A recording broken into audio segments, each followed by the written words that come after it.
Hello दोस्तों, स्वागत है आपका अपने ही YouTube channel smart base study पर, जहां हम आपको विभिन्न प्रतियोगी परीक्षाओं की तैयारी बहुत सटीक रणनीति के साथ करवाते हैं। तो चलिए दोस्तों, आज हम जो टॉपिक को डिस्कस करना है हमको वर्कशॉप कैलकुलेशन एंड साइंस का है, जो कि हम पहली वीडियो है उसमें हम यूनिट है वो टॉपिक का पार्ट 1 है उसको कवर कर चुके थे। अब हम यहाँ पर पार्ट 2 जो यूनिट का है उसको कवर करेंगे।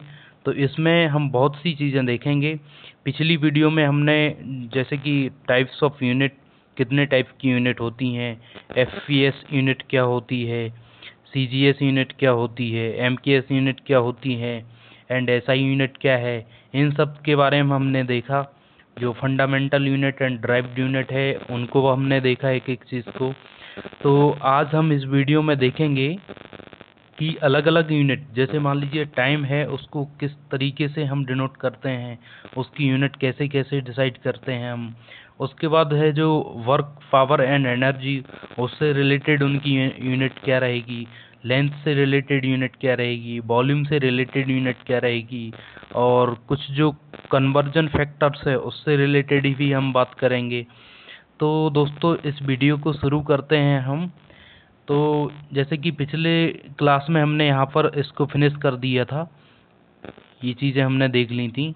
इस वीडियो में हम देखते हैं कि जो कन्वर्जन फैक्टर है, मींस जैसे मान लीजिए यहाँ पर आपको ब्रिटिश में दिया है और मीट्रिक में उसकी वैल्यू कितनी होती है, तो ये चीज़ आपको याद रखनी पड़ेगी और एग्जामिनर एकदम यहाँ से लाइन बाई लाइन क्वेश्चन आपसे पिकअप करके पूछ सकता है।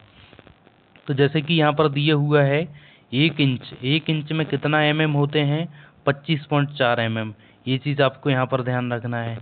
1 में कितने इंच होते हैं, तो उसको जस्ट अपोजिट कर दिया है। जैसे 1/, अगर इसको 25.4 लिखेंगे तो ये भी 0.03937 इंच के बराबर आएगा। तो जस्ट इसको उल्टा करके यहाँ पर लिखा हुआ है। उसके बाद यहाँ पर 1 मीटर में कितने इंच होते हैं, तो 39.37 इंच, ये आपको ध्यान रखना है। 1 माइक्रोन में कितने इंच रहते हैं, 0.40 आएंगे यहाँ पर। उसके बाद 3937 इंच, ये चीज़ आपको ध्यान रखना है। उसके बाद 1 किलोमीटर में कितने मील्स होते हैं, वो चीज़ आपको याद रखना है। यहाँ पर इसका जस्ट उल्टा पूछा जाता है तो वो यहाँ पर दिखेगा आपको। तो इसका जस्ट उल्टा आप किसी एक तरीके से इसको याद रख सकते हैं। जैसे मान लीजिए आपने 1 किलोमीटर में 0.61621 ये माइल्स के बराबर है अगर, तो इसको जस्ट 1 के डिवाइड कर देंगे तो ये जो किलोमीटर में है, तो 1 मील में कितने किलोमीटर हैं वो वाली वैल्यू आपको गेट कर लेंगे आप। उसके बाद आगे देखते हैं यहाँ पर 1 पाउंड है, उसमें 453.6 ग्राम होते हैं। उसके बाद 1 केजी है, 1 केजी में 2.205 पाउंड्स के बराबर होता है। उसके बाद यहाँ पर 1 मेट्रिक टन है, वो 0.98 टन के बराबर होता है। जिसको जैसे मान लीजिए 1 टन है तो उसको केजी में लिखना है, तो 9800 केजी के बराबर रहेगा। सॉरी, एक सिंगल जीरो आएगा यहाँ पर, 980 केजी के बराबर रहेगा। तो ये चीज़ आपको यहाँ से ध्यान रखनी है। उसके बाद यहाँ पर देखते हैं 1 micron is equal to 0.001 exactly. यहाँ से कई बार क्वेश्चन बहुत सारे डिपार्टमेंट ने पूछा है, यहाँ से जस्ट यहाँ से उठा के रख देता है और उसकी वैल्यू पूछता है। तो आपको एक एक चीज़ यहाँ से याद रखनी है। उसके बाद यहाँ पर पूछा है 1 मिलीमीटर, एक में 1000 माइक्रोन होते हैं। उसके बाद 1 सेंटीमीटर में 10 होते हैं। 1 डेसीमीटर में 10 सेंटीमीटर होते हैं। 1 मीटर में 10 डेसीमीटर होते हैं। 1 किलोमीटर 1000 मीटर के बराबर होता है। नॉर्मल सा क्वेश्चन है, आप सभी को पता है इसका। उसके बाद 1 इंच में 25.4 हमने पहले ही देख लिया इसको। 1 फुट यहाँ पर दिया हुआ है, 1 फीट या फिर 1 इंच में जो मीटर का पूछा है यहाँ पर, सॉरी 1 फीट है, यहाँ पर फिट का सिंबल नहीं दिया है, इंच कर दिया है गलती से। तो 1 feet is equal to 0.305 metre. उसके बाद यार्ड जिसको गज भी बोलते हैं हिंदी में, तो 1 गज बराबर होता है 0.914 मीटर। ये यूनिट ज़्यादा इम्पोर्टेंट है। तो इम्पोर्टेंट चीज़ों को आपको बहुत अच्छे से ध्यान रखना है क्योंकि वो बार बार पूछी जाती हैं। उसके बाद नॉटिकल मील, नॉटिकल मील भी पूछा जाता है। Nautical mile is equal to 1852 metre के बराबर होता है। जियोग्राफिकल माइल ये 7420 मीटर के बराबर होता है। तो आपको ये नॉटिकल मील है, ये भी कई बार एग्जाम में पूछा गया है और आगे भी पूछने की संभावना है, तो इसको बहुत अच्छे से आपको याद रखना है। उसके बाद आगे देखते हैं हम इसमें यूनिट ऑफ फिजिकल क्वांटिटीज, जैसे कि लेंथ, यहाँ पर इसकी यूनिट हम पढ़ेंगे। तो देखिए इस पे जैसे यहाँ पर दिया हुआ है यूनिट ऑफ एरिया।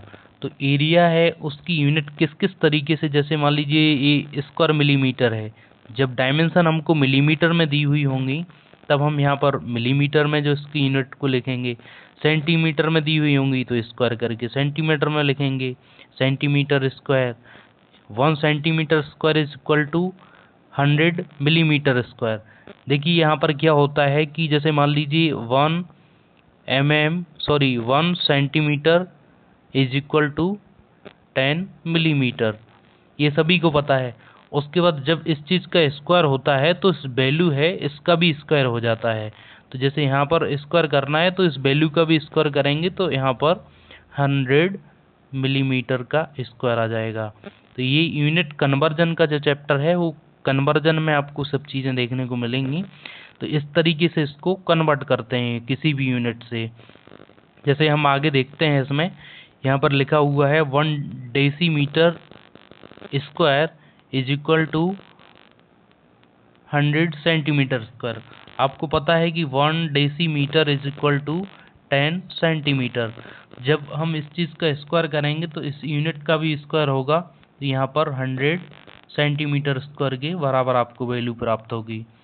तो इस चीज़ को आपको विशेष ध्यान रखना है, बाकी इसमें और ज़्यादा देखने लायक कुछ है नहीं। उसके बाद यहाँ पर इस चीज़ को ध्यान रख लीजिए, 1 हेक्टेयर इज इक्वल टू 100, जो 100 आर है, आर ये भी जो एरिया की यूनिट है आर, तो ये 1 are is equal to 100 metre square.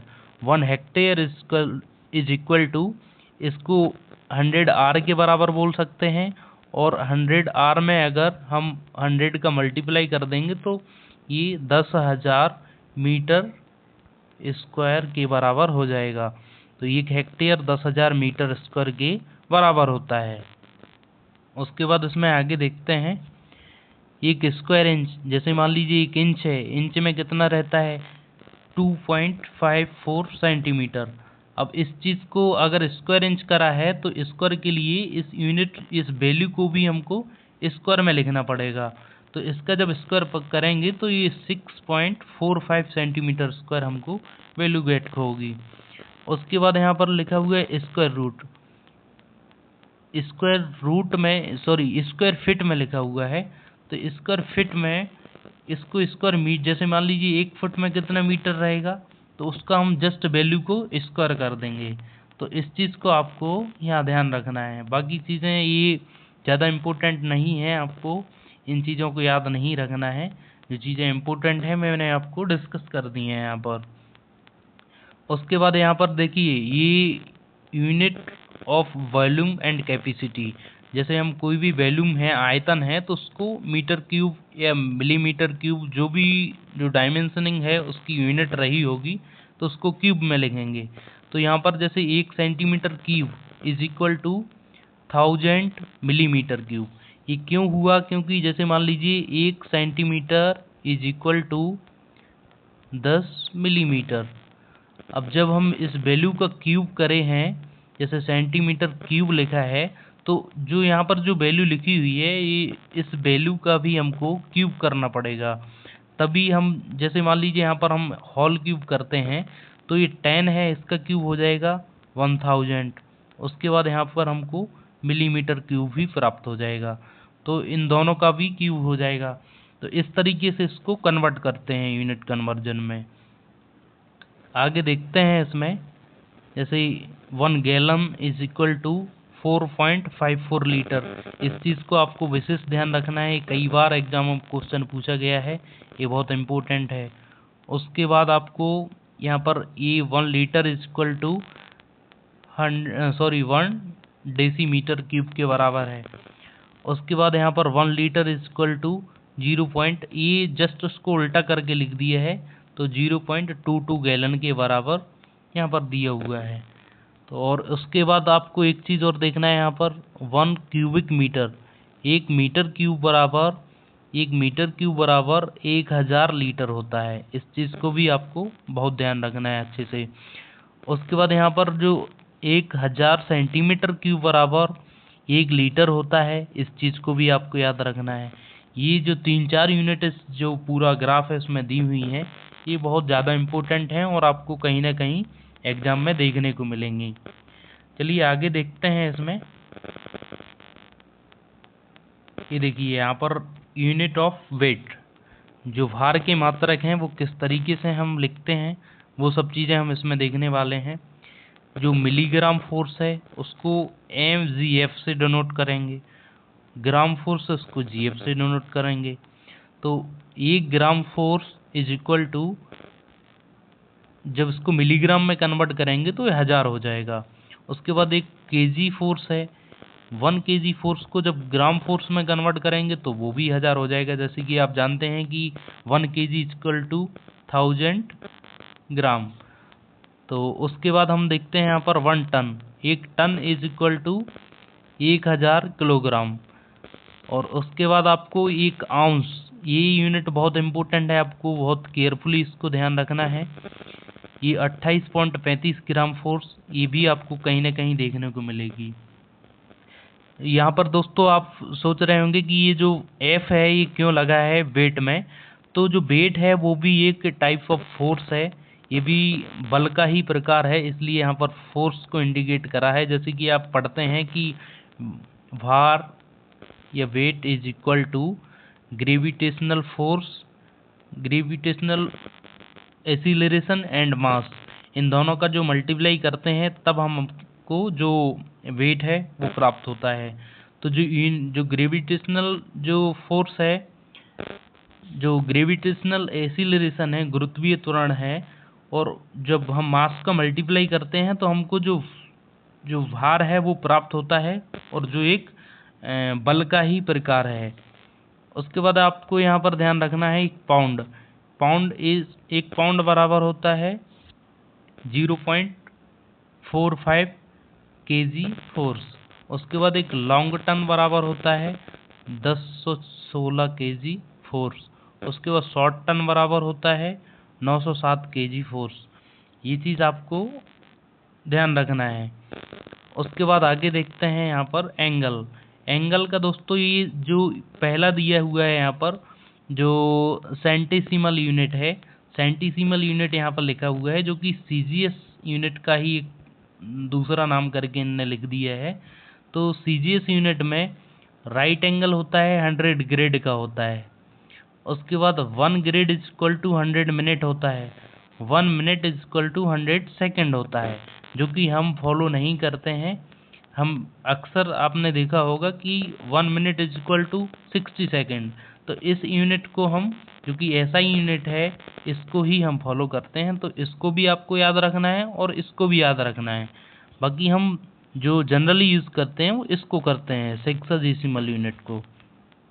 तो 1 right angle is equal to 90 degree, 1 degree is equal to 60 minute, 1 minute is equal to 60 second.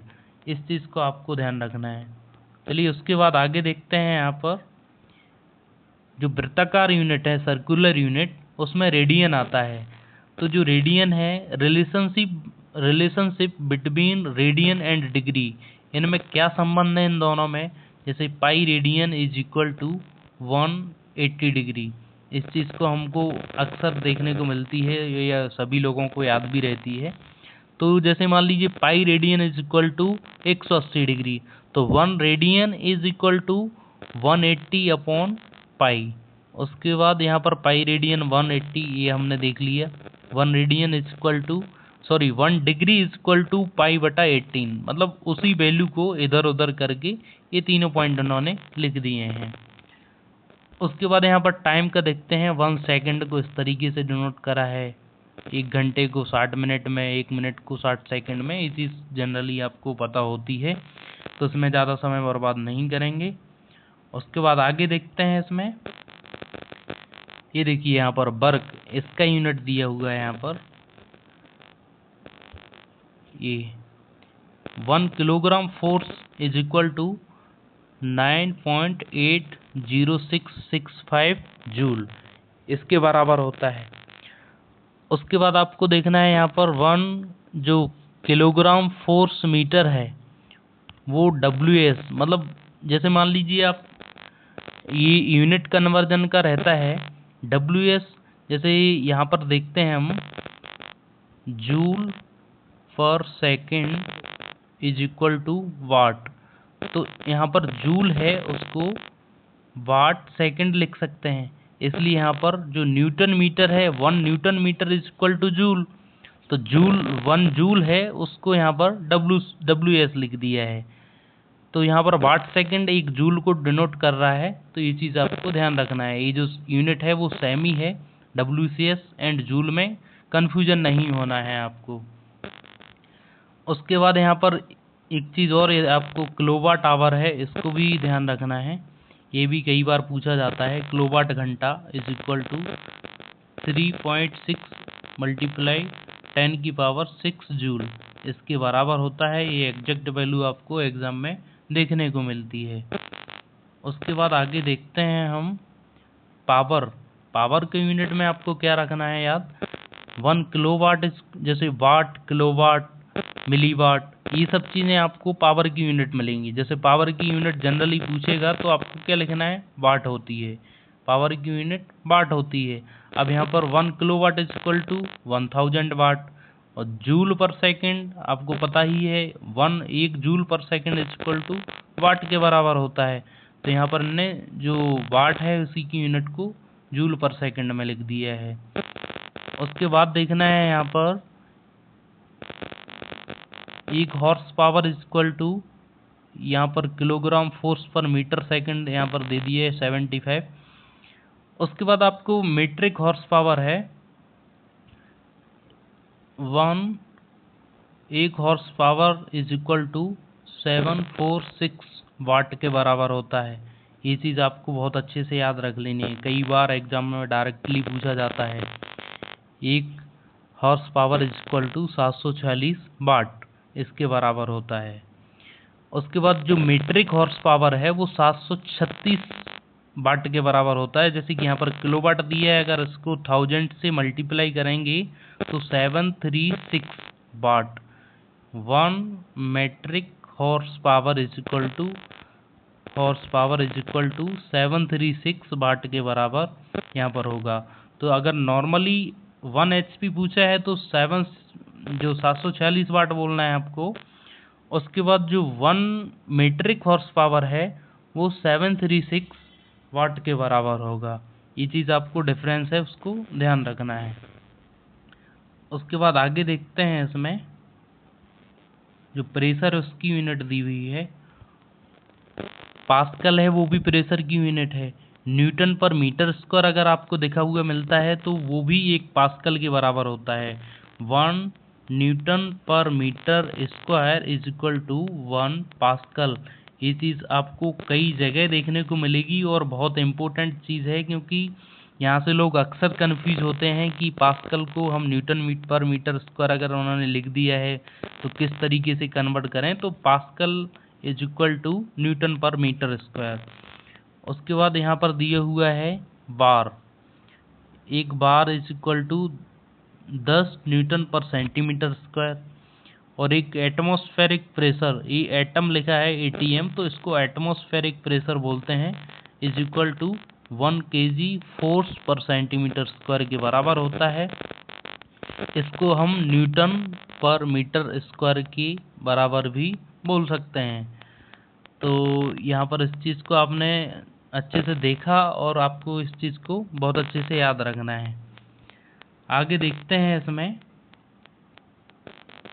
देखिए आगे यहाँ पर जो जियोमेट्रिकल क्वांटिटीज़ हैं उनका यहाँ पर यूनिट दिया हुआ है। जैसे मान लीजिए ये लंबाई है, तो लेंथ से रिलेटेड जितनी भी यूनिट रहेंगी उनका जो यूनिट है, परंपरागत यूनिट बोल सकते हैं उसको, वो मीटर ही रहेगा।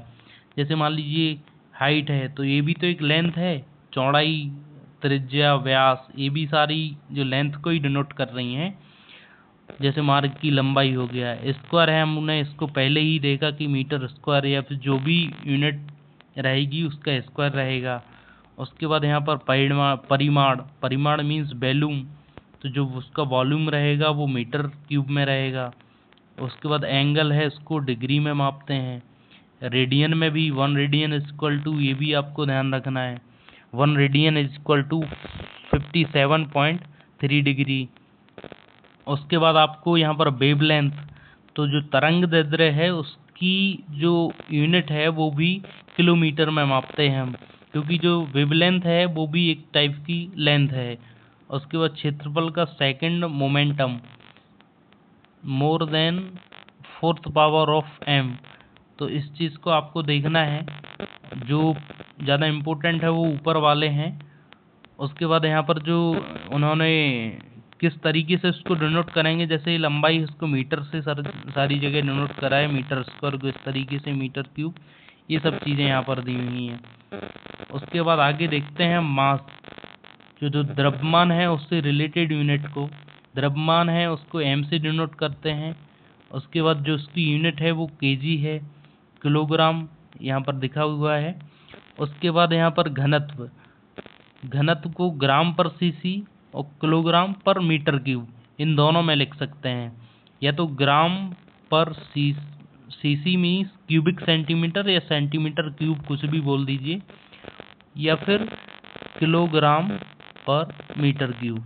इस चीज़ को आपको ध्यान रखना है। इस तरीके से यूनिट नहीं होना चाहिए कि यहाँ पर किलोग्राम पर सेंटीमीटर क्यूब लिखा हुआ है। इस तरीके से अगर वैल्यू लिखेंगे तो उसकी जो मैथमेटिकल वैल्यू आएगी वो एकदम ही डिफरेंट आएगी। हालांकि लिख सकते हैं इस तरीके से, लेकिन जनरली इस तरीके से लिखते हैं, ग्राम पर सेंटीमीटर क्यूब एंड किलोग्राम पर मीटर क्यूब। तो ये डेंसिटी की यूनिट है दोनों, आपको बहुत अच्छे से इसको ध्यान रखना है।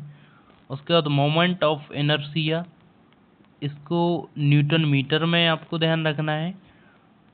उसके बाद आगे देखते हैं हम इसमें टाइम से लेकर के ये जो यूनिट है उनको दिया हुआ है। जैसे समय है उसको सेकंड में, उसके बाद जो रेसिप्रोकल सेकंड में जो घूर्ण आवृत्ति है उसको दिया हुआ है। जैसे लेंथ पर मिनट हो जाएगा, घूर्ण आवृत्ति मीन्स जैसे मान लीजिए ये है, हम इस पर यहाँ से लेके यहाँ तक हमने घूमा, तो उसके बाद लेंथ पर मिनट, मतलब कितना हमने लेंथ कवर करा, कितने मतलब कितने मिनट में करा, तो लेंथ पर मिनट, इस तरीके से को नोट कर सकते हैं। उसके बाद जो वेग चाल है मीटर पर मिनट में। उसके बाद जो कोणीय वेग है, जो एंगुलर वेलोसिटी है, उसको रेडियन पर सेकंड में। उसके बाद यहाँ पर देखेंगे मुक्त गिरावट की वेग वृद्धि। मुक्त गिरावट की वेग वृद्धि मीन्स ये एक तरह से एक्सीलरेशन हो गया, त्वरण हो गया, तो त्वरण की यूनिट मीटर पर सेकंड स्क्वायर होती है। वेग वृद्धि ये भी त्वरण है, मीटर पर सेकंड स्क्वायर। गतिरोध है जिसको मंदक भी बोलते हैं। उसके बाद रिटार्डेशन, सॉरी इसको इंग्लिश में, तो इसकी यूनिट भी मीटर पर सेकंड स्क्वायर होती है, क्योंकि वो भी एक टाइप का त्वरण ही है। तो ये सब चीज़ें हम समय को लेकर के देखी। उसके बाद आगे देखते हैं हम फोर्स एंड प्रेशर का। तो यहाँ पर फोर्स एंड प्रेशर को लेकर के काफ़ी चीज़ें दी हुई हैं। तो जैसे आपको सिंपली पूछा जाए कि बल, उसकी यूनिट क्या होती है, न्यूटन। तो जो फोर्स है उसकी यूनिट क्या रहती है, newton. 1 kgf, kilogram force is equal to 1 newton. तो यहाँ पर जो 1 न्यूटन की वैल्यू होगी, तो 1 किलोग्राम फोर्स की वैल्यू होगी, वो कितने न्यूटन के बराबर होती है। ये चीज़ आपसे अक्सर एग्जाम में पूछी जाती है कि 1 kg force is equal to 9.8। Simply इतना ही याद रखना है आपको, 9.80। ये आगे की वैल्यू याद मत रखिए, सिंपली 9.80 न्यूटन के बराबर होता है। उसके बाद यहाँ पर दिया हुआ है भार। भार भी एक तरीके का बल ही है। तो केजीएफ किलोग्राम फोर्स, ये न्यूटन में अगर इसको कन्वर्ट करेंगे तो न्यूटन बोल देंगे इसको। उसके बाद यहाँ पर जो विशिष्ट भार है, विशिष्ट भार को kilogram force per metre cube में लिखेंगे। उसके बाद बल आघूर्ण है, बल आघूर्ण का जो होता है कि बल आघूर्ण इज इक्वल टू बल उसके द्वारा तय की गई दूरी, इस चीज को लिखते हैं। तो बल का न्यूटन हो जाएगा, उसके बाद दूरी का मीटर हो जाएगा। तो इसका जो यूनिट होता है न्यूटन मीटर होता है, और न्यूटन मीटर को हम जूल भी लिखते हैं। तो कई जगह आपको इसकी यूनिट जूल लिखी भी मिल जाएगी। उसके बाद हम देखते हैं यहाँ पर फोर्स, जो दबाव है वो बल बटा क्षेत्रफल होता है। Force is equal pressure is equal to force upon area. तो इस चीज को भी आपको देखना है। तो इसको पास्कल या न्यूटन पर मीटर स्क्वायर में लिखेंगे। तो न्यूटन पर मीटर स्क्वायर में क्यों लिखेंगे कि फोर्स की यूनिट है न्यूटन, एरिया मीटर स्क्वायर। तो newton per metre square is equal to pascal के बराबर भी होता है। तो आपको केवल ये दो ही चीजें इसमें याद रखना है, पास्कल भी होता है, न्यूटन पर मीटर स्क्वायर भी होता है। तो ये फोर्स की यूनिट देख लिया आपने। उसके बाद यहाँ पर साधारण बलाघात, अपरूपण बलाघात, यहाँ पर ये चीज़ है, इसको याद रखने की ज़रूरत नहीं है। यहाँ पर ये चीज़ को नोट करना है आपको जी कि जो कोफिशिएंट ऑफ फ्रैक्शन होता है, मतलब जो घर्षण का गुणांक होता है, उसकी कोई यूनिट नहीं होती है, क्योंकि वो दो जो रिलेटिव यूनिट हैं उनका रेशो होता है, इसलिए उसकी कोई यूनिट नहीं होती है। तो इस चीज़ को आपको बहुत अच्छे से नोट करना है। ये इम्पोर्टेंट पॉइंट यहाँ पर है, ये कई बार एग्जाम में पूछा गया है। मैं अपना पर्सनल एक्सपीरियंस बता रहा हूँ, इसलिए आपको इस चीज़ को बहुत अच्छे से नोट करके रखना है और ध्यान रखना है आगे एग्जामों में। आगे देखते हैं यहाँ पर टेम्परेचर। तो टेम्परेचर से लेकर जो इनकी स्केल हैं और उसका freezing point and boiling point है, वो क्या क्या रहता है, किस स्केल का क्या क्या रहता है, किस किस टाइप के स्केल होते हैं, वो चीज़ें हम इसमें देखने वाले हैं। तो जैसे सेंटीग्रेड स्केल है, सेंटीग्रेड स्केल में जो उसका फ्रीजिंग पॉइंट है वो 0 डिग्री सेंटीग्रेड रहता है, एंड जो बॉइलिंग पॉइंट है वो 100 डिग्री सेंटीग्रेड रहता है। फ़ारेनहाइट स्केल में 32 degree Fahrenheit freezing point and 212 degree Fahrenheit जो यहाँ पर बॉइलिंग पॉइंट रहता है इसका। उसके बाद जो केल्विन है, तो केल्विन स्केल पर 273 केल्विन होता है उसका freezing point, and boiling point होता है 373 केल्विन। उसके बाद जो रीमर स्केल आता है, तो रीमर स्केल में 0 रीमर होता है फ्रीजिंग पॉइंट, एंड 80 जो रीमर होता है वो उसका बॉइलिंग पॉइंट होता है। तो अलग अलग स्केल पर, क्योंकि कोई स्केल बड़ा है कोई स्केल छोटा है, जैसे सबसे छोटा स्केल मानते हैं तो फ़ारेनहाइट स्केल को मानते हैं, क्योंकि यहाँ पर जो इन दोनों के बीच में गैप होता है वो 180 डिग्री का होता है। उसके बाद यहाँ पर देखना गैप, ये 100 डिग्री का देखने को मिलेगा। उसके बाद यहाँ पर अगर देखेंगे तो 80 डिग्री का देखने को मिलेगा, यहाँ पर देखेंगे तो 100 डिग्री का देखने को मिलेगा। तो यहाँ पर जो सबसे बड़ा स्केल मानते हैं वो रीमर स्केल को मानते हैं, और सबसे छोटा स्केल मानते हैं वो फ़ारेनहाइट स्केल को मानते हैं। तो इस चीज़ को भी आपको देखना है। उसके बाद इन चारों स्केलों में एक खास तरह का रिलेशन बनता है, जो कि यहाँ पर बॉक्स में दिया हुआ है। इससे कहीं ना कहीं आपको एग्जाम में क्वेश्चन पूछता है एग्जामिनर, और ये बहुत महत्वपूर्ण है किसी भी आने वाले एग्जाम के लिए। और जो पीछे एग्जाम हो चुके हैं उनमें भी कई बार यहाँ पर, जैसे मान लीजिए यहाँ पर बोला कि जो 80 र्यूमर है, 80 डिग्री र्यूमर को सेंटीग्रेड में कन्वर्ट करिए। तो यहाँ पर क्या करेंगे, ये वाला फॉर्मूला है इन दोनों का, ये वाला उठाएंगे, यहाँ पर र्यूमर की जगह र्यूमर रखेंगे 80/80। उसके बाद सेंटीग्रेड डिवाइडेड बाई 100, 80 से 80 काटेंगे, centigrade degree is equal to 100, तो 100 degree centigrade is equal to 80 Reaumur scale. इस चीज़ को आपको ध्यान रखना है, क्योंकि यहाँ से कहीं ना कहीं जहाँ पर जो कैलकुलेटिव थोड़ा सा आता है, वर्कशॉप कैलकुलेशन एंड साइंस का पार्ट, तो यहाँ से ज़रूर क्वेश्चन एक पिकअप करके एग्जामिनर पूछता है, तो इसको आपको बहुत अच्छे से याद रखना है। उसके बाद यहाँ पर आगे देखते हैं चीज़ों को। देखिए यहाँ पर दिया हुआ है heat, work, energy and force, जो इसकी यूनिटें हैं वो सब यहाँ पर देखने को मिलेंगी हमको। तो जो कार्य है उसकी यूनिट जूल होती है, न्यूटन मीटर, जैसे कि यहाँ पर लिखा हुआ है 1 joule is equal to 1 newton metre. Newton metre और जूल ये सेम ही यूनिट है, बस इसको डिफरेंट तरीके से लिखा हुआ है। उसके बाद शक्ति है, उसका यूनिट वाट है, जूल पर सेकंड वाट के बराबर होता है, इस चीज़ को आपको ध्यान रखना है। उसके बाद आगे देखते हैं इस पे एनर्जी का यूनिट जूल होता है। उसके बाद जो क्षमता है, तो क्षमता है मतलब जो इफिशियंसी है उसकी भी कोई यूनिट नहीं रहती है, तो इस चीज़ को आपको बहुत अच्छे से नोट कर लेना है।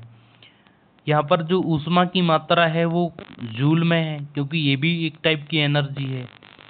उसके बाद यहाँ पर ये जो फोर्स है ना, तो फोर्स का आपको याद रखना है कि अलग अलग जो यूनिट का सिस्टम है उसमें अलग अलग रहता है उसका। सीजीएस सिस्टम में फोर्स की यूनिट होती है डाइन, एफपीएस सिस्टम में यूनिट होती है पाउंड, एमकेएस सिस्टम में यूनिट होती है न्यूटन, जैसे कि यहाँ पर दिया हुआ है force is equal to mass into acceleration, ये दोनों दे दिए। उसके बाद यहाँ पर मास का ग्राम दिया है, एसिलरेशन का सेंटीमीटर पर सेकंड स्क्वायर है। उसके बाद यहाँ पर जो मास है पाउंड में दिया है, फुट पर सेकंड स्क्वायर में इसका जो एसिलरेशन है उसको दिया है।